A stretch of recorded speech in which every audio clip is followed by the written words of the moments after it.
नमस्कार विद्यार्थी मित्रांनो, तुमचं सगळ्यांचं तेदीप फाउंडेशनमध्ये हार्दिक स्वागत आहे. आज आपलं हे पहिलं महाराष्ट्राचा प्रशासकीय भूगोल या टॉपिकवरचं पहिलं लेक्चर आहे. सकाळी आपण एक 10 मिनिटं लेक्चर घेतलं होतं आणि त्यात मी तुम्हाला सगळ्या सूचना दिल्या होत्या. आता जे कोणी विद्यार्थी आज लाईव्ह आले असतील किंवा नसतीलही त्यांच्यासाठी हे लेक्चर रेकॉर्डेड उपलब्ध असेल, त्यामुळे काही काळजी करायची गरज नाही आहे. हे लेक्चर रेकॉर्डेड सुद्धा असणार आहे आणि लाईव्ह सुद्धा असणार आहे. दोन्ही पद्धतीने तुम्हाला भेटणार आहे. तो जास्त वेळ न घेता मी आज आपला महाराष्ट्राचा प्रशासकीय भूगोल या टॉपिकला आज सुरुवात करतो. आता सगळ्यात महत्त्वाचा मुद्दा विद्यार्थी मित्रांनो, की महाराष्ट्राच्या भूगोलचा आपल्याला काय अभ्यासक्रम आयोगाने दिलेला आहे. मी थोडक्यात सकाळी सांगितलं होतं याविषयी, की आयोगाने आपल्याला फक्त एक ओळ दिली होती, पृथ्वी, जगातील विभाग आणि अक्षांश, रेखांश वगैरे. पण तेवढा सिलेबस आपल्याला नाही आहे. त्याच्यापेक्षा वेगळ्या पद्धतीचा सिलेबस आपल्याला देण्यात आला आहे. आता माझा आवाज येत असेल, आय होप सगळ्यांना माहिती आहे आवाज माझा क्लिअर असेल. तो ठीक आहे. तो महाराष्ट्राचा राजकीय भूगोल आणि प्रशासकीय भूगोल. आता पहिलं जे चॅप्टर आहे आपलं ते महाराष्ट्राचा राजकीय व प्रशासकीय भूगोल. दुसरं आहे महाराष्ट्राची प्राकृतिक रचना. ठीक आहे, म्हणजे फिजिकल जॉग्राफी महाराष्ट्राचा. त्यानंतर तिसरं चॅप्टर आपल्याला बघायचं आहे क्लायमेट, हवामान, महाराष्ट्राचं हवामान. त्यानंतर चौथं चॅप्टर आहे आपला रिव्हर सिस्टीम, म्हणजे भारतीय नदी प्रणाली जसं महाराष्ट्राची नदी प्रणाली असते, त्यात आपल्याला महाराष्ट्राची नदी प्रणाली हे चॅप्टर घ्यायचं आहे. ओके. सो त्यानंतर महाराष्ट्रातील मृदा, त्यानंतर महाराष्ट्रातील वने, महाराष्ट्रातील खनिज संपत्ती आणि ऊर्जा साधने, महाराष्ट्राचा मानवी व सामाजिक भूगोल, त्यानंतर वाहतूक, दळणवळण आणि महाराष्ट्रातील प्रमुख पिके. तो बघा, मग आता आपण थोडंसं इथून कोणताही चॅप्टर सुरू करताना पहिले त्याचा इतिहास, भूगोल जाणून घ्यायचा असतो. तसं महाराष्ट्राचा जडणघडणेचा इतिहास आपल्याला बघावा लागेल. जसं आपण एखादा गोष्टीचा अभ्यास करतो आणि त्या गोष्टीसाठी आपण त्या गोष्टीचा इतिहास बघतो, तसं आपल्याला महाराष्ट्राचा काय बघायचा आहे, इतिहास बघायचा आहे. आपण बघू शकतो बघा, मुंबई इलाका म्हणजे अगदी सुरुवातीच्या काळात महाराष्ट्र हा मुंबई इलाका या नावाने ओळखला जात होता. काय नावाने ओळखला जातो? मुंबई इलाका, बॉम्बे प्रेसिडेन्सी या नावाने ओळखला जात होता, बॉम्बे प्रेसिडेन्सी. कधीपासून? साधारण 1862 ते 1936 पर्यंत. आता इथपर्यंत का आणि कसं हे मी त्याचं तुम्हाला थोडंसं स्पष्टीकरण पुढे दिलंच. ऍक्च्युअल मुंबई इलाका 1818 मध्ये आपल्याला माहिती आहे की आपल्या महाराष्ट्रावर ब्रिटिशांची सत्ता आली. पेशव्यांचं राज्य समाप्त झालं 1818 मध्ये आणि तिथून पुढे आपण एक स्ट्रक्चर बनवलं महाराष्ट्राचं. मग महाराष्ट्राचं जे स्ट्रक्चर बनवलं त्यात पहिले नाव होतं मुंबई इलाका. हा जो मुंबई इलाका होता हा थेट सिंध म्हणजे आजचं पाकिस्तान, त्याच्यामध्ये सिंध प्रशासकीय विभाग आहे, तिथं पासून तर थेट आजचं हैदराबाद, कर्नाटकच्या म्हैसूर भागापर्यंत हा आपला भाग पसरलेला होता. तिथून तर तिथपर्यंत महाराष्ट्र पसरलेला होता. मग या इलाक्याचे क्षेत्र होते 1,84,900 चौरस मैल मध्ये. त्यावेळेस मैल मध्ये मोजलं जायचं, आता आपण चौरस किलोमीटर मध्ये मोजतो. तो 1911 मध्ये सिंधचे हैदराबाद, कराची, लारकाना, सुकर, थरपारकर असे 6 जिल्हे होते. गुजरातचे 5 जिल्हे होते. कोकणातले 4 जिल्हे होते. दक्षिण पठारावरील अहमदनगर, पूर्व खानदेश, पश्चिम खानदेश, नाशिक, पुणे, सातारा, सोलापूर असे 7 जिल्हे होते. आणि कर्नाटकातील बेळगाव, विजापूर, धारवाड असे 3 जिल्हे होते. एकूण 26 जिल्ह्यांचा त्यावेळेस मुंबई इलाक्यामध्ये समावेश होता. आता मुद्दा हा आहे की त्यावेळेस 4 डिव्हिजन्स केलेल्या होत्या. जसं आज आपल्या प्रशासकीय दृष्ट्या 6 डिव्हिजन्स आहेत, तसं तिथला कारभार बघण्यासाठी 4 डिव्हिजन्स होत्या. मग उत्तर प्रशासकीय विभाग, मध्य प्रशासकीय विभाग, त्यानंतर दक्षिण प्रशासकीय विभाग आणि सिंध प्रशासकीय विभाग असे 4 होते. आणि मुंबईला कलेक्टरचं कार्यालय होतं. आपण थोडंसं जर आपल्याला बघायचं झालं तर आपण याच्यात बघू शकतो बघा, तुम्हाला दिसत असेल महाराष्ट्राचा प्रशासकीय विभाग बघा, सिंध प्रशासकीय विभाग ज्याचं मुख्यालय कराची होतं, मध्य प्रशासकीय विभाग ज्याचं मुख्यालय पुणे होतं, उत्तर प्रशासकीय विभाग ज्याचं मुख्यालय अहमदाबाद होतं, दक्षिण प्रशासकीय विभाग ज्याचं मुख्यालय बेळगाव होतं आणि कलेक्टरचं कार्यालय हे मुंबईला होतं. म्हणजे याचा अर्थ काय की अशा पद्धतीने मुंबई इलाका म्हणून महाराष्ट्राचा काय होता, एक जडणघडण होता, इतिहास होता. आता खरं पाहायला झालं तर आपण एक मॅप आपल्या समोर दिसतोय, या मॅपद्वारे सुद्धा आपण समजून घेऊ शकतो की कशा पद्धतीने आपल्याला आपला महाराष्ट्र दिसतोय. बघा, थेट इथून सिंध पासून तर हा गुजरात, त्यानंतर महाराष्ट्र. बघा हा येलो कलरचा डार्क जो दिसतोय तुम्हाला, हा येलो कलर म्हणजेच त्यावेळचा हैदराबाद होता, जो मुक्त नंतर झाला.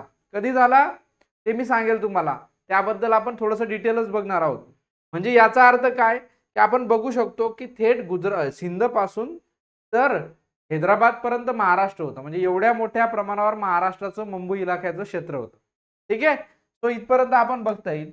आता पुढे काय झालं, मी तुम्हाला म्हटलो की 1937 पर्यंत मी बोललो की 1936 पर्यंत काय होतं, हा मुंबई इलाका होता. म्हणजे बघा 1862 ते 1936 पर्यंत हा मुंबई इलाका होता. मग असं का, याचं कारण समजून घ्या.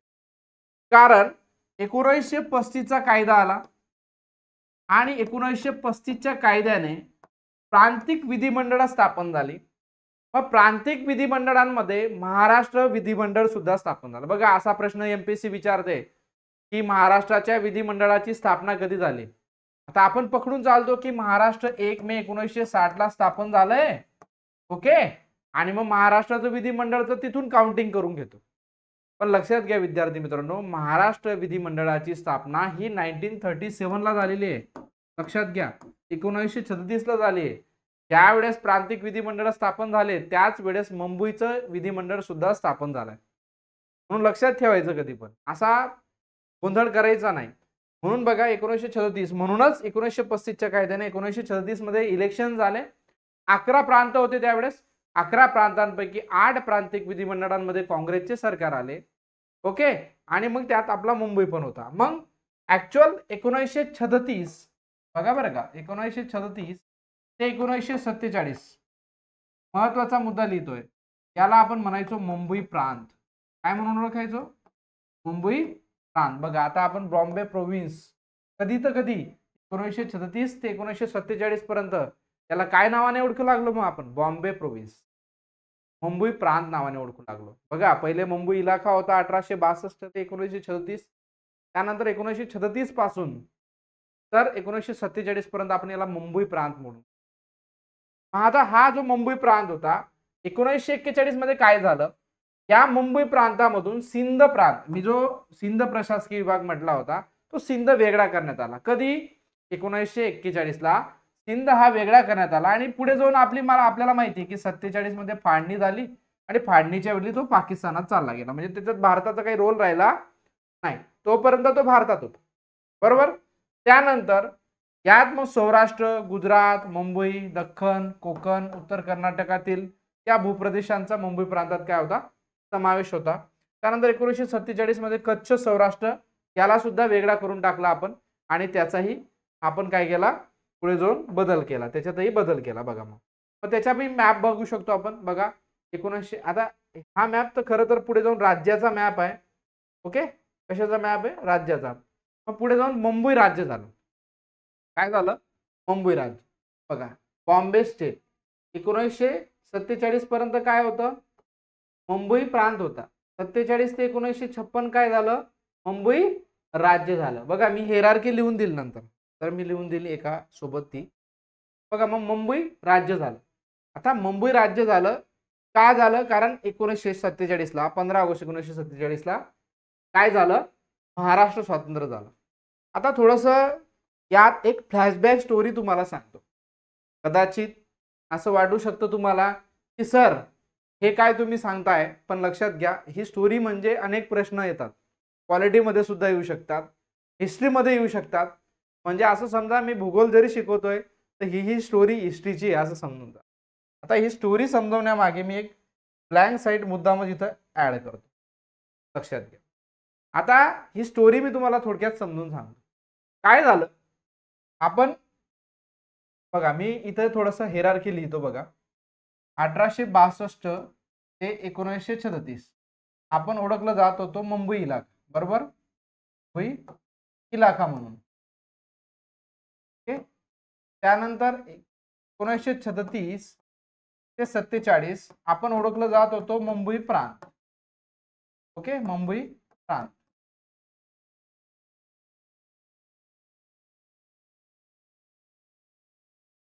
ओके, लक्ष द्यायचं थोडं. मग मुंबई प्रांत आणि 1947 ते 1956 आपलं झालं मुंबई राज्य, बरोबर, मुंबई राज्य. राज्य. आता मुद्दा इथंच आहे. जेव्हा आपलं मुंबई राज्य झालं त्यावेळेस भारत स्वतंत्र झाला आणि भारत स्वतंत्र व्हायची एक साईड स्टोरी आहे. काय स्टोरी आहे बघा. 3 जून 1947 ला लॉर्ड माउंटबॅटन याने घोषणा केली की आम्ही 2 राष्ट्र निर्माण करत आहोत, एक भारत आणि दुसरं पाकिस्तान. आता मुद्दा हा उपस्थित झाला की 2 राष्ट्र निर्माण होणार की अनेक, असा प्रश्न निर्माण झाला. का? पहिली अट काय होती, ज्याला पाकिस्तानात राहायचं त्याने पाकिस्तानात राहा, ज्याला भारतात राहायचं त्याने भारतात राहा, ही पहिली अट होती. आता दुसरी अट काय होती, ज्याला स्वतःला स्वतंत्र राहायचंय त्याने स्वतंत्र राहा. आता जी ही अट होती ना, हीच मुळात एक धोकेदायक अट होती. आता त्यावेळेस भारतात 562 संस्थाने होती. किती? 562 संस्थाने. आता मला सांगा, एक देश स्थापन होणार, 2 देश स्थापन होणार का 562 देश स्थापन होणार? कारण हे संस्थानं मोठमोठी होती आणि हे प्रत्येक संस्थान आपापल्यामध्ये मोठं संस्थान म्हणून ओळखलं जात होतं. मग अशा परिस्थितीत गोंधळ निर्माण झाला. एकीकडून जिना पाकिस्तानकडून, एकीकडून सरदार वल्लभभाई पटेल भारताकडून, असे दोघांकडून 2 विभाग स्थापन झाले. म्हणजे इकडे जिना ऑफर देत होते वेगवेगळ्या लोकांना की पाकिस्तानात येऊन जा, आणि इकडे आपण राज्य विभाग स्थापन केला सरदार वल्लभभाई पटेल यांच्या अध्यक्षतेखाली, आणि या राज्य विभागाचे सचिव केला आपण व्हीपी मेनन यांना. कोणाला केलं? कारण ते ऑलरेडी लॉर्ड माउंटबॅटन यांच्या काळात व्हीपी मेनन हे संस्थानिक विभागाचे सचिव राहिले होते. त्यामुळे यांना चांगलं माहिती होते की कोणत्या संस्थानिकाला कसं भारतात खेचायचं किंवा कसं त्याला आपल्याला आणता येईल, हे त्यांना चांगलं माहिती होतं.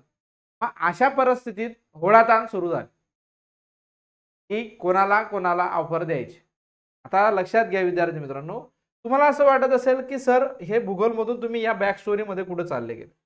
आता लक्षात घ्या, 3 जून 1947 ला लॉर्ड माउंटबॅटनने जी फाळणीची योजना डिक्लेअर केली, त्यानंतर सगळी होळाताण सुरू झाली, कोण पाकिस्तानात राहील आणि कोण भारतात. त्यानंतर तुम्हाला माहिती असेल की 5 जुलै 1947 ला ब्रिटिश पार्लमेंटने या योजनेला म्हणजे या फाळणीला मान्यता दिली, आणि पुढे जाऊन 18 जुलै 1947 ला ब्रिटिश राजसत्तेची पण फायनल मान्यता भेटली. आता यांची फायनल मान्यता भेटल्यावर खूप कमी कालावधी आपल्याकडे राहून जातो, बरोबर आहे ना, की ऑगस्टच्या 14 तारखेला फाळणी होणार. एवढ्या कमी काळात काय करायचंय की सगळ्या संस्थानिकांना आपल्याकडे वळवून घ्यायचं, खूप मोठं काम होतं. म्हणून भारताला युनाइट करण्यात सरदार वल्लभभाई पटेलांची भूमिका का मोठी आहे, का त्यांना आपण एकटा पुरुष म्हणतो, तर याच कारणामुळे 562 संस्थानांना एकत्र करायचं होतं. कारण आपल्याला प्रश्न होता की एक देश होणार, 2 देश होणार की 562. यात आता सगळ्यात महत्वाचं मी थोडंसं रब करतो बघा, थोडंसं एक तुम्हाला समजावं म्हणून एक भारताचा मॅप इथं थोडासा काढतो बघा, समजून घ्या, थोडाफार चुकू शकतो. आता हा भारताचा मॅप आहे समजा. आता आपण बघू शकतो की यामध्ये ना, या ठिकाणी या भागात थोडासा कलर बदलतो, व्हाईट घेतो. तो आपण बघू शकतो या ठिकाणी बघा, हा एक जोधपूर नावाचं संस्थान होतं. त्यानंतर इकडे होतं जुनागड, त्यानंतर होतं इकडे भोपाळ, त्यानंतर होतं इकडे JNK आणि काश्मीर, आणि त्यानंतर इकडे होतं त्रावणकोर कोचीन बघा, इकडे होतं म्हैसूर, मोठमोठी संस्थानं लिहून देतोय मी. इकडे होतं हैदराबाद, मला सांगा, हे सगळे मोठमोठी संस्थान होतं, यांना प्रत्येकाला वाटू लागलं अरे आपण तर स्वतंत्र राहू शकतो, आपल्याकडे सैन्य आहे, आपल्याकडे सगळं काही आहे, कशाला जायचं भारतातनी, कशाला जायचं बाकी. आता एवढ्या साऱ्या संस्थान जर वेगळं व्हायचं म्हणताय तर भारताला असे खड्डे खड्डे पडले असते, मग करायचं काय. आता मुद्दा काय होता की हा जो जोधपूर संस्थान होतं, या जोधपूर संस्थानाचा राजा हनुमंत सिंग एक दिवस जिनांना भेटायला गेले. ती तारीख होती 6 ऑगस्ट. ते 6 ऑगस्टच्या आसपास जिनांना भेटायला गेले आणि जिनांना म्हटलं की आम्हाला रेल्वे लाईन जोडून द्या, आम्हाला कराची सोबत जोडून द्या, आम्हाला पोर्ट वापरायला द्या कराची. जिना म्हटलं तुम्ही जे मागाल ते साहेब, तुम्हाला आम्ही सगळं द्यायला तयार आहे, तुम्ही फक्त पाकिस्तानात देऊन. आणि यांना एक कोरा कागद, ते सही केलेला कोरा कागद देऊन दिला. आता काय झालं, हनुमंत सिंग हे विचारी माणूस होते आणि म्हटले की जिना साहब आप इतना बड़ा मेरे पे एहसान कर रहे हो, मैं एक दिन सोचना चाहता.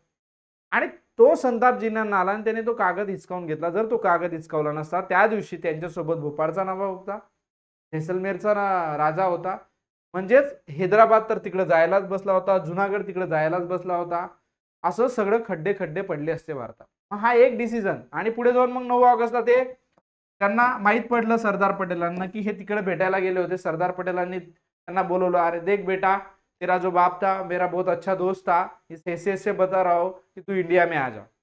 आणि मग त्यावेळेस राजा हनुमंत सिंग यांनी भारतात यायचा निर्णय घेतला. 14 ऑगस्ट पूर्वी, बघा बरं का, 14 ऑगस्ट पूर्वी यातला जोधपूर असेल, भोपाळ असेल, म्हैसूर असेल, त्रावणकोर कोचीन असेल, ही संस्थानं भारतात येऊन गेली. पण 3 संस्थानं भारतात आली नाही. त्यातलं एक होतं JNK, दुसरं होतं जुनागड आणि तिसरं होतं ते म्हणजे हैदराबाद. 15 ऑगस्ट 1947 ला भारत स्वतंत्र झाला. पण 15 ऑगस्ट 1947 ला भारत स्वतंत्र झाला, पण हे 3 संस्थानं भारतात आली नाही. आता हा विषय थोडासा चिंतेचा होता की 3 मोठे मोठे, जम्मू काश्मीर असेल, इकडं जुनागड असेल आणि इकडं हैदराबाद असेल, हे 3 संस्थानं भारतात आली नाही. तुम्ही म्हणणार सर तुम्ही काहीतरी वेगळी स्टोरी सांगतायत, तुम्ही महाराष्ट्राचा भूगोल शिकवायला घेतलाय. लक्षात घ्या, तुम्हाला बरोबर त्या पॉइंटवर आणून सोडेल जिथं आपण महाराष्ट्रावर येणार आहोत, कारण हैदराबादचा संबंध सरळ सरळ महाराष्ट्राचे येतो. चला मग काय झालं, जम्मू काश्मीर मध्ये काय झालं, जसंही आपण 15 ऑगस्ट 1947 ला स्वतंत्र झालो, जम्मू काश्मीर मध्ये काय झालं, पाकिस्तानने फिदाईनी घुसून टाकले, अतिरेकी घुसून टाकले आणि त्यांनी कब्जा करायला सुरुवात केली जम्मू काश्मीर. जम्मू काश्मीर स्वतंत्र संस्थान होतं, त्यात भारताचा काही अधिकार नव्हता, पण ते श्रीनगरच्या फक्त 12 मैल दूर होते. आणि मग राजा हरिसिंग, त्यावेळेचा जम्मू काश्मीरचा राजा, हा भारताच्या मदतीला, ते भारताकडे मदतीला आला की मला मदत पाहिजे, माझं राज्य चाललंय. भारत म्हटलं एक अट आहे, तुम्ही पहिले सामील नाम्यावर सही करा, तुम्ही भारतात सामील व्हा, तेव्हाच आम्ही आमची सेना पाठवू. मग पंडित नेहरूंनी असं सांगितल्यावर राजा हरिसिंग तयार झाले आणि 26 ऑक्टोबर, बघा 26 ऑक्टोबर 1947 ला त्यांनी साईन केली आणि जम्मू काश्मीर भारतात सामील नाम्याद्वारे विलीन झाला. हे पहिला मुद्दा. बघा हा प्रश्न MPSC ला 4-5 वेळेस आलेला आहे की कोणकोणत्या मार्गाने ही संस्थानं भारतात आली. त्यातलं जरी हा प्रश्न भूगोलमध्ये नाही आला, हा पॉलिटीमध्ये आलेला आहे, पण हा भूगोलचा पण पार्ट आहे. त्यानंतर जुनागड. आता जुनागड हे संस्थान होतं इकडं गुजरात, आजचं गुजरात समजा. मग हे जे जुनागड संस्थान होतं, याचा राजा होता मोहब्बत महाबत खान. आता हा कथ्थक डान्सचा पण एकदम आवड होती याला, हा कुत्र्यांचा पण शौकीन होता. याची ओशनारा नावाची कुत्री होती, जिथे याने शाही लग्न लावलं. हा एवढा कार्यकर्ता. आणि याचा जो वकील होता तो होता शाहनवाज भुट्टो. मला पाकिस्तानचं इलेक्शन जर माहित असेल तर तिकडं बेनजीर भुट्टो हे मुलगा बिलावल भुट्टो, बिलावल भुट्टोचे आजोबा होते जुल्फिकार अली भुट्टो आणि जुल्फिकार अली भुट्टोंचे वडील होते हे शाहनवाज भुट्टो. यांनी काय केलं, शाहनवाज भुट्टांनी कोणालाच भेटू द्यायचे नाही, VP मेनन यांना राजासोबत भेटूच द्यायचे नाही, त्याच्यात डीलच व्हायचे नाही. शेवटी सरदार पटेल म्हणाले की ठीक आहे, ऐकतच नाही, आपण सैन्य टाकून देऊ. मग हा पडून गेला पाकिस्तानात. नंतर मग आपण सार्वमत घेतलं आणि सार्वमत घेऊन जुनागड फेब्रुवारी 1948 मध्ये सार्वमत चाचणीद्वारे कशाद्वारे? सार्वमतद्वारे भारतात सामील झाला. त्यानंतर तिसरं संस्थान असतं हैदराबाद, ज्याचं रिलेशन आपल्याशी आहे. या हैदराबाद संस्थानाचा जो प्रमुख होता, त्या हैदराबाद संस्थानाचा प्रमुखचं नाव होतं मीर उस्मान अली. निजाम, हैदराबादचा जो निजाम होता ना, त्याचं नाव होतं मीर उस्मान अली. आणि या मीर उस्मान अलीचा एक सेवक होता, हस्तक होता, तो म्हणजे रजाकार संघटनेचा प्रमुख कासिम रजवी.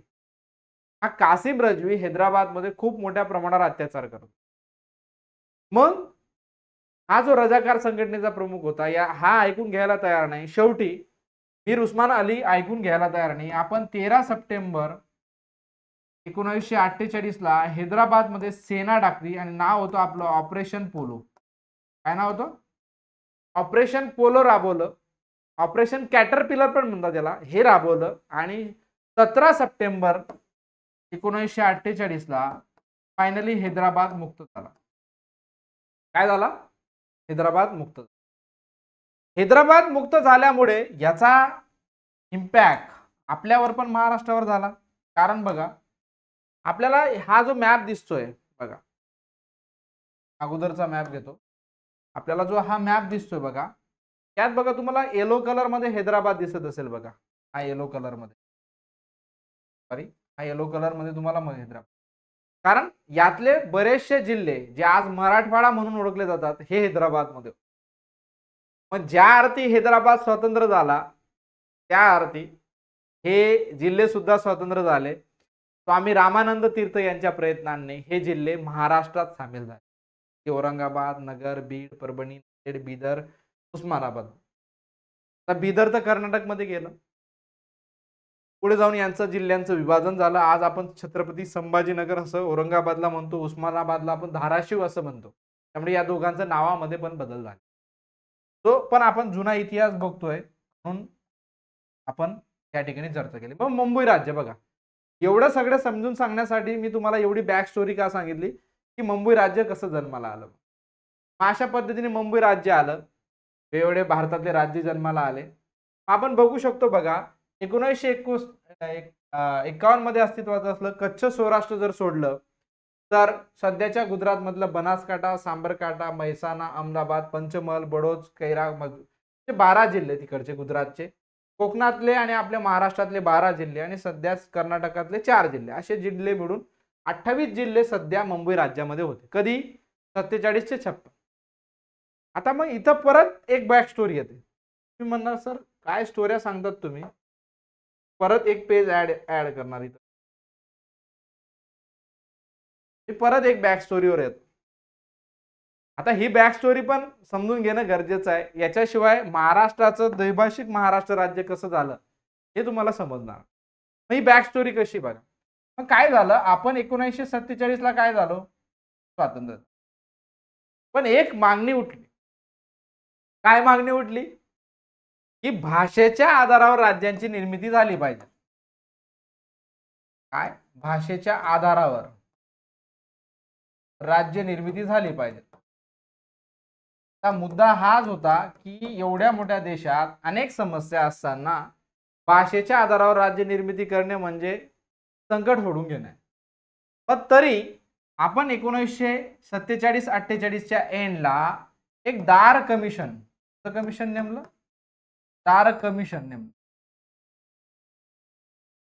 आणि या दार कमिशनने आपला अहवाल दिला. आणि या दार कमिशन, एस के दार नाव होतं यांचं, यांनी अहवाल दिला की नाही, भाषेच्या आधारावर राज्यांची निर्मिती सध्या तरी करू नये. भाषावार प्रांत रचना करावी या संदर्भात समिती नेमली आणि ती दार कमिशन यांनी म्हटलं की नाही, सध्या तरी भारताला अनेक समस्या आहेत, भाषेच्या आधारावर राज्यांची निर्मिती केली तर प्रॉब्लेम्स होतो. मग पुढे जाऊन 1949 मध्ये पुन्हा एक कमिटी आली, तिचं नाव होतं JBP, जवाहरलाल नेहरू, वल्लभभाई पटेल आणि पट्टाभी सीतारामय्या. आता 3 नाव आहे, शॉर्टकट नाव आहे बघा. जवाहरलाल नेहरू म्हणजे जे वरून जवाहरलाल बघा, त्यानंतर वल्लभभाई पटेल आणि पट्टाभी सीतारामय्या बघा. कितीतरी वेळा हे कमिटी विचारली गेलेली आहे. हे 3 सदस्य. आता यांनी पण काय म्हटलं की ठीक आहे, भाषा एक घटक मानू शकतो आपण. काय? भाषा घटक मानू शकतो. काय? भाषा एक घटक मानू शकतो, पण भाषेच्या आधारावर पूर्ण राज्य नाही स्थापन करू शकतो. जसं की आपण भौगोलिक सोय घटक मानू शकतो, प्रशासकीय सोय घटक मानू शकतो, आर्थिक सोय घटक मानू शकतो. तसं आपण भाषेच्या आधारावर, काय? भाषेच्या आधारावर आपण काय करू शकतो? राज्यांची निर्मिती सध्या करू शकत नाही. मग घटक एक माना, एक भाषा घटक माना. जसं भौगोलिक सोय, प्रशासकीय सोय, आर्थिक सोय, तसं भाषा एक घटक आहे. चला, एक घटक मानला. म्हणजे यांनी पण इनडायरेक्टली काय केलं? भाषेच्या आधारावर राज्य निर्मितीला विरोध केला. पण यांनी असं म्हटलं की तेलुगू भाषिक आंध्र प्रदेशला अनुकूलता दाखवली. राज्य केलं नाही, पण अनुकूलता दाखवली की ठीक आहे, चला आंध्र प्रदेश करायला हरकत नाही, तर जास्त प्रॉब्लेम आहे. तामिळ आणि तेलुगू मध्ये जास्त प्रॉब्लेम, मग करायचं का? आता पुढे जाऊन हा प्रॉब्लेम निवडणूक पुरता मर्यादित होता, कारण पंडित जवाहरलाल नेहरूंना असं वाटत होतं की पहिले निवडणुका होऊ देऊ आणि नंतर काय कार्यक्रम करायचा आहे करू आपण. म्हणजे निवडणुका तर होऊ देऊ, नंतर बघू आपण. मग काय झालं, 1952 मध्ये एक गोष्ट घडली. पोट्टी श्रीरामल्लू, काय? पोट्टी श्रीरामल्लू नावाच्या व्यक्तींनी आमरण उपोषण सुरू केलं ऑक्टोबर 1952 मध्ये. आता तेव्हा सार्वत्रिक निवडणुका झालेल्या होत्या, तरी सुद्धा आंध्र प्रदेशला अनुकूलता दाखवली गेलेली नव्हती. तेलुगू भाषिक आंध्र प्रदेश राज्य स्थापन झालेलं नव्हतं. आता काय झालं, डिसेंबर 1952 मध्ये या पोट्टी श्रीरामल्लूंचं झालं निधन. जसं आज आहे, आज जरांगे पाटील जसं आरक्षण करतायत मराठा समाजासाठी, जर चुकून त्यांचं काही झालं तर तुम्हाला माहिती आहे की काय मोठा प्रॉब्लेम आपल्या महाराष्ट्राला फेस करावा लागू शकतो. सेम तसाच प्रॉब्लेम त्या काळी या बाबतीत झाला आणि यांचं निधन झालं अचानक. त्यामुळे अतिशय चळवळ खवळली. मग फायनली पंडित जवाहरलाल नेहरूंना भाषेच्या आधारावर 1953 मध्ये भाषेच्या आधारावर पहिलं राज्य निर्माण करावं लागलं. त्याचं नाव होतं आंध्र प्रदेश. आणि हे आंध्र प्रदेश राज्य निर्माण करून 1953 मध्ये अजून एक कमिशन आपण नेमलं. काय? 1953 मध्ये आपण अजून एक कमिशन नेलं, त्याला नाव दिलं आपण पाक आयोग. काय नाव दिलं? पाक. आता याच्यात पण 3 लोक होते. हा शॉर्ट फॉर्म आहे पाक. बघा, के.एम. पन्नीकर म्हणजे पी वरून, फजल अली याचे अध्यक्ष होते, फजल अली, आणि हृदयनाथ कुंजरू असे 3 सदस्य होते. आणि मग यांनी आपला अहवाल 1955 मध्ये सादर केला आणि यांनी म्हटलं ठीक आहे, भाषेच्या आधारावर राज्यांची निर्मिती करायला हरकत नाही, करा. भाषेच्या आधारावर राज्यांची निर्मिती करा, पण प्रशासकीय सोय, भौगोलिक सोय, आर्थिक गोष्टी या काही म्हणजे या बाजूला करता येणार नाही, या पण कन्सिडर करा. भाषेच्या आधारावर करा, पण अजून दुसरी एक राज्य एक भाषा तत्व मान्य नाही. म्हणजे मराठी आहे तर मराठीच भाषेचं राज्य होईल असं नाही. गुजराती मराठी मिळून एक राज्य होऊ शकतं. एक राज्य एक भाषा या तत्वाला यांनी विरोध केला. म्हणजेच भाषेच्या आधारावर राज्यांची निर्मितीला मान्यता दिली, पण एक राज्य एक भाषा तत्वाला विरोध केला. बाकीच्या गोष्टी ऍग्री केल्या. मग यांनी असं म्हटलं की 16 स्टेट आणि 3 युटीज करा, 3 केंद्रशासित प्रदेश करा. पण ऍक्च्युअल मध्ये आपण 7वी घटना दुरुस्ती, बघा बरं का, 7वी घटना दुरुस्ती 1956 केली आणि 14 घटक राज्य, 14 स्टेट आणि 6 केंद्रशासित प्रदेश, 6 युटी, 6 केंद्रशासित प्रदेश निर्माण केले. 14 घटक राज्य, आणि यांनी शिफारस मात्र 16 आणि 3 ची केली होती. आपण प्रत्यक्षात 14 घटक राज्य आणि 6 केंद्रशासित प्रदेश स्थापन केले. आता हा एवढा इतिहास सांगण्याचा मागे एक कारण होतं. कारण 1 नोव्हेंबर 1956 ला, बघा 1 नोव्हेंबर 1956, एवढ्यासाठी मला एवढा इतिहास सांगावा लागला. 1 नोव्हेंबर 1956 ला भाषावार प्रांतरचनेनुसार द्वैभाषिक मुंबई राज्याची स्थापना झाली. काय? द्वैभाषिक मुंबई राज्याची स्थापना झाली. आणि या द्वैभाषिक मुंबई राज्याचे पहिले मुख्यमंत्री यशवंतराव चव्हाणच होते यशवंतराव. आणि जे मुंबई राज्य होतं, काय होतं, मुंबई राज्य, त्याचे मुख्यमंत्री बाळासाहेब खेर होते 1947 मध्ये. मात्र द्वैभाषिक मुंबई राज्याचे मुख्यमंत्री झाले यशवंतराव चव्हाण. मग त्यावेळेस आपल्या गुजरात, कच्छ, सौराष्ट्र आपल्याकडे आला. मुंबई, ठाणे, कुलाबा, आजचं कुलाबा म्हणजे आजचं रायगड, त्यानंतर नगर, नाशिक, जळगाव, धुळे आला. अमरावती, बुलढाणा, अकोला, यवतमाळ, वर्धा, भंडारा, नागपूर, चांदा आलं. हैदराबाद मधले नांदेड, परभणी, उस्मानाबाद, बीड, औरंगाबाद म्हणजे आजचं छत्रपती संभाजीनगर, आजचं धाराशिव आलं. आणि कर्नाटकातलं बेळगाव, धारवाड, विजापूर, उत्तर कॅनरा असे सगळे जिल्हे द्वैभाषिक मुंबई राज्यात आहेत. आता इथं द्वैभाषिक मुंबई राज्य झालं. मग हे होतं 47 ते 56 पर्यंत. कधीपर्यंत होतं? 1947 ते 56 पर्यंत. सॉरी, 1956 ते एप्रिलच्या 30 एप्रिल 1960 पर्यंत. कारण 1 नोव्हेंबर 1956 पासून तर एप्रिल 30 एप्रिल 1960 पर्यंत हे मुंबई द्वैभाषिक राज्य होतं. पुढे जाऊन काय झालं बघा, द्वैभाषिक मुंबई राज्याचा मॅप बघू शकतो आपण कशा पद्धतीने दोन राज्य एक झाले. मग फायनली त्याचा विचार आपण करत होतो महाराष्ट्र राज्य, कारण अनेक जन आंदोलने झाली. संयुक्त महाराष्ट्र चळवळ उदयास आली आणि या संयुक्त महाराष्ट्र चळवळीतून मुंबईसह, विदर्भासह, मराठवाड्यासह महाराष्ट्र राज्याचा जन्म झाला.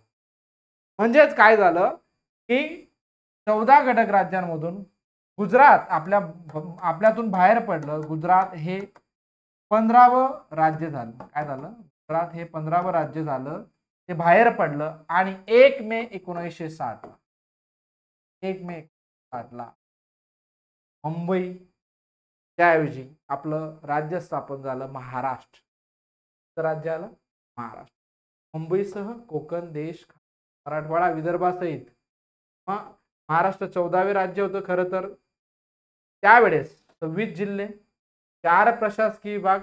आता काही ठिकाणी 235, पण आयोगाने उत्तर दिलंय 229 तालुके त्यावेळेस होते. त्यावेळेस महाराष्ट्र राज्याची स्थापना झाली. 26 जिल्हे, 4 प्रशासकीय विभाग आणि 235 तालुके होते. किती तालुके होते? सॉरी, 229 तालुके होते. आयोगाने उत्तर 229 दिलंय, खरं तर 235 होते. मात्र यावेळी मराठी बहुभाषिक असलेले बेळगाव, कारवार, धारवाड हे कर्नाटकात, तर डांग हे गुजरातमध्ये चाललं गेलं. आता सध्या आपल्याला माहिती आहे की आपल्याकडे 36 जिल्हे, 6 प्रशासकीय विभाग, 355 प्लस 3 बरोबर 358 तालुके सध्या आहेत.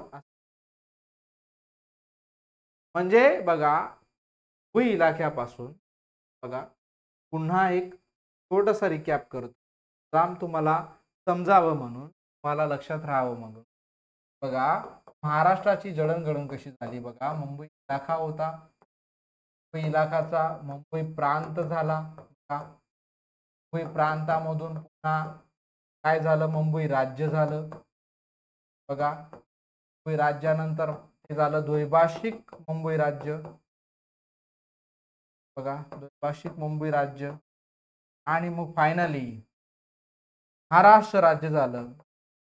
अशा पद्धतीने महाराष्ट्राचा एक जडणघडणचा इतिहास आपल्याला बघताय.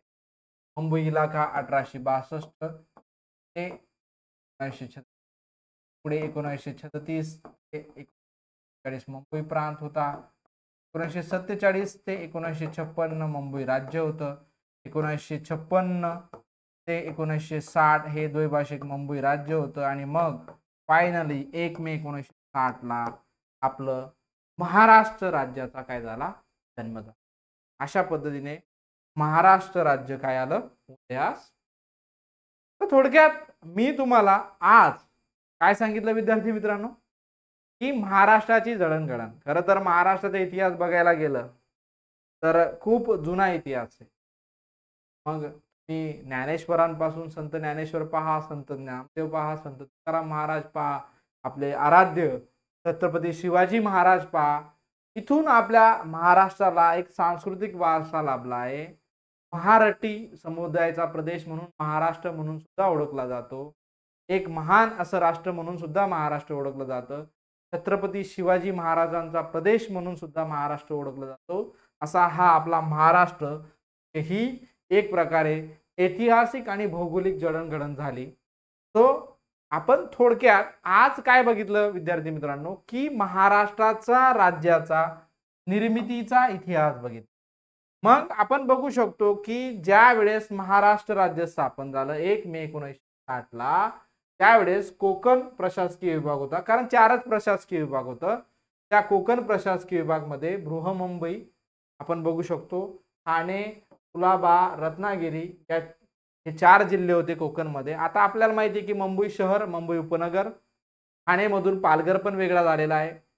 त्यानंतर रायगड, कुलाबाचं नवीन नाव आहे रायगड, आणि रत्नागिरी. आता हे नाव कधी पडलं? 1 जानेवारी 1981. हा प्रश्न एमपीएससी ने विचारलेला आहे. हा प्रश्न एमपीएससी कडून विचारला गेलेला आहे की 1 जानेवारी 1981 ला कुलाबाचं नामांतर रायगड झालं. म्हणजेच इथं सध्या 7 जिल्हे झाले बघा कोकणमध्ये. त्यानंतर पुणे बघा, पुणे, सातारा, सांगली, कोल्हापूर, सोलापूर हे आजही पुणे विभागातच आहेत. पण नगर, नाशिक, धुळे, जळगाव, आता जळगाव नंतर नंदुरबार, धुळ्यामधून एक नवीन जिल्हा आला, म्हणजे इथं पण एक विभाग नवीन आला, तो म्हणजे नाशिक. आता तर 4च होत. त्यानंतर औरंगाबाद म्हणजे आजच्या छत्रपती संभाजीनगर असं म्हणू शकतो आपण. छत्रपती संभाजीनगर विभाग किंवा छत्रपती संभाजीनगर जिल्हा.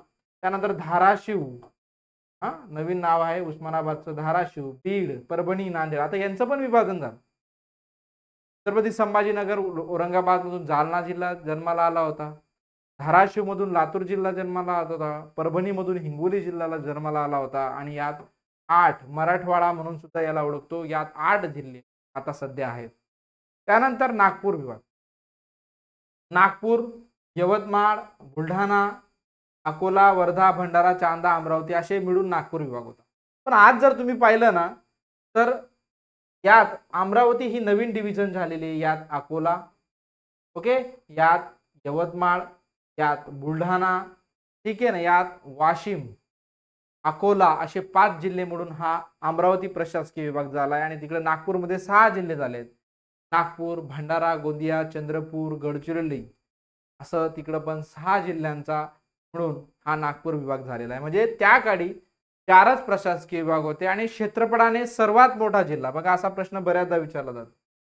1 मे 1960 ला क्षेत्रफळाने सर्वात मोठा जिल्हा लक्षात घ्या, चांदा. चांदा म्हणजे आजचा चंद्रपूर. चंद्रपूर मधून आपल्याला माहिती आहे गडचिरोली सुद्धा विभागला गेला, म्हणून तो त्यावेळेचा सगळ्यात मोठा क्षेत्रफळाने. आज नगर, अहमदनगर याचं सुद्धा नाव प्रस्तावित आहे अहिल्यानगर करायचं, पण अजून ते झालेलं नाहीये. पण हा सुद्धा एक प्रकारचा काय होता, मोठा जिल्हा मानला जातो, जो क्षेत्रफळाने मोठा आहे. ठीक आहे. तो अशा पद्धतीने आपण काय बघितलं विद्यार्थी मित्रांनो, की इथपर्यंत आपण बघितलं की महाराष्ट्राची जडणघडण कशी झाली आणि महाराष्ट्राचा काय झालं, की महाराष्ट्र कसं राज्य निर्माण होत आलं. तो आज मी मुद्दाम इथपर्यंत मॅप पर्यंत आलोय. आता उद्याच्या लेक्चरला आपण या मॅप मध्ये सगळं जिल्हे वगैरे भरून घेणार. आजूबाजूला आपले कोणते राज्य लागलेलं आहे, कसं लागलेलं आहे, सीमा कशा आहेत, आपले स्थान व विस्तार कसं आहे, इथून खऱ्या अर्थाने आपला हा महाराष्ट्राचा भूगोल हा सुरू होईल. पण कसं असतं ना, कोणत्याही लेक्चरच्या आधी बॅकग्राऊंड सांगणं खूप गरजेचं असतं. मी आज तुम्हाला फक्त काय सांगितलं, की एक बॅकग्राऊंड सांगितलं की कशा पद्धतीने महाराष्ट्र राज्य निर्माण झालेलं आहे. तो आज आपण थांबूया. एक छोटंसं लेक्चर असेल, पण आपल्याला इथपर्यंतच घ्यायचं होतं, कारण उद्यापासून आपण महाराष्ट्राचा प्रशासकीय विभाग खऱ्या अर्थाने स्थान विस्तार, लांबी रुंदी कसं काय आहे, किती किती राज्यांच्या सीमा लागल्या आहेत, नैसर्गिक सीमा कोणकोणत्या लागल्यात, तर सगळं या मॅपच्या आधारे समजून घेणार आहोत. हा ब्लँक मॅप भरून आपण जास्तीत जास्त चांगल्या पद्धतीने ते समजून घेणार. आणि मग हाच ब्लँक मॅप मी तुम्हाला कलर मध्ये पण दाखवेल. ते दोन्ही पद्धतीने आपण याचा अभ्यास करणार आहोत. तो लेक्चर कसं वाटलं निश्चितच सांगाल. आणि हे लेक्चर तुम्हाला कंटेंटमध्ये सुद्धा अवेलेबल असेल रेकॉर्डेड स्वरूपात, तो तिथेही तुम्हाला परत जाऊन हे कितीही वेळा बघता येऊ शकतं. सो जास्त वेळ न घेता मी तुमचा आज थांबतो.